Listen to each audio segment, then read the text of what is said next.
আসসালামু আলাইকুম সবাইকে। কেমন আছেন সবাই? আশা করছি ভালো আছেন। আলহামদুলিল্লাহ আমরাও ভালো আছি।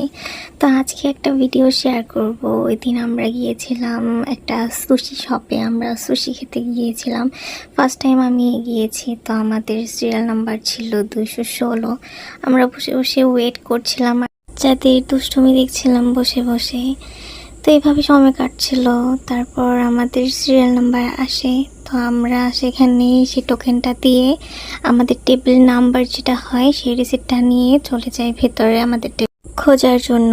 তারপর আমাদের টেবিল নাম্বার ছিল 55। তো আমরা সেটা খুঁজে পেয়ে যাই, আমরা অর্ডার দেওয়া শুরু করি। তো সেখানে একটা কমপ্লিমেন্টারি গ্রিন টি ছিল, এটা জাপানিজরা খুব বেশি পছন্দ করে সুশির সাথে, বাট ট্রাস্ট মি আমি এটা একদমই পছন্দ করিনি, আমার কাছে তেমন একটা ভালো লাগেনি। তারপর আমাদের ফার্স্ট অর্ডার চলে আসে।